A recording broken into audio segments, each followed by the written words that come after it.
નમસ્કાર, સાંજના 6 વાગી ગયા છે। સુપર 6 માં આજના તમામ ટ્રેન્ડિંગ મુદ્દાઓ સાથે આપણે શરૂઆત કરીશું। આજના બુલેટિનની 6 મુદ્દાઓની એવી વાત કરીશું જે આજના ખૂબ જ ખાસ અને મહત્વના મુદ્દા છે અને ચૂંટણી પહેલા ગુજરાતમાં જામી ચૂક્યો છે શહેજાદા વિરુદ્ધ શહેનશાહનો જંગ।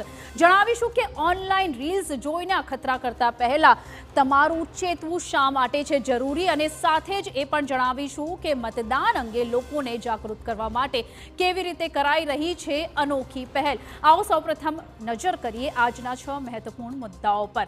તો આજે સૌથી પહેલા મુદ્દામાં વાત ચૂંટણી પ્રચારમાં થઈ રહેલા આક્ષેપ પ્રતિ આક્ષેપની કરવાની છે।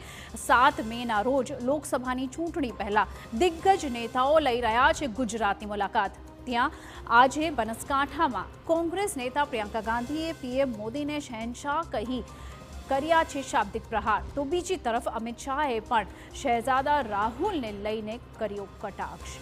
બીજા મુદ્દામાં વાત એક ખૂબ જ શરમજનક ઘટનાની। વિદ્યાના ધામમાં ખુદ શિક્ષકોએ જ વટાવી તમામ હતો। નજીવી બાબતે વાત વણસી અને મારામારી સુધી પહોંચી ગઈ। એ હદે કે શિક્ષકોએ એકબીજાના કપડાં પણ ફાડી નાખ્યા। સવાલ એ છે કે આવી શિક્ષિકાઓ બાળકોને આખરે કેવા સંસ્કાર આપશે? અને ત્રીજા મુદ્દામાં અમારે આપને કરવા છે સતર્ક। જો તમને પણ રીલ્સ જોઈને અખતરા કરવાની આદત હોય તો ચેતી જજો, કારણ કે હાલમાં જ સામે આવેલો એક સંશોધનમાં ચોંકાવનારો ખુલાસો થયો છે। રીલ્સમાં મળતી હેલ્થ અંગેની ટિપ્સમાંથી 98% માહિતી ખોટી હોવાનો દાવો થયો છે।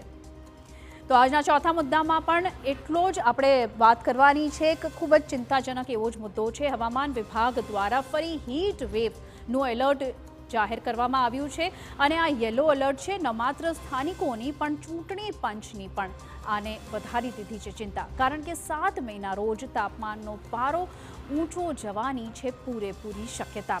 પાંચમા મુદ્દામાં એક પોઝિટિવ ન્યૂઝની વાત કરવાની છે। લોકશાહીનો સૌથી મોટો પર્વ એટલે ચૂંટણી, ત્યારે મતદારો આ અધિકાર ન ચૂકે તે માટે રાજ્યના ખૂણે ખૂણેથી થઈ રહી છે અનોખી પહેલ। ક્યાંક ઈવીએમ સાથે ટોપી કોટીમાં સજ્જ થઈને દર્શન દઈ રહ્યા છે હનુમાન દાદા, તો ક્યાંક મતદાનની થીમ પર ચર્ચાઈ છે અને રચાઈ રહી છે રંગોળી।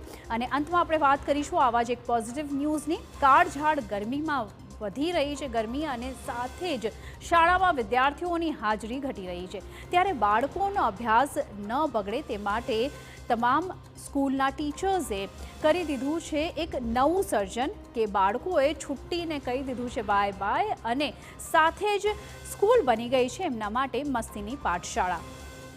આવો શરૂઆત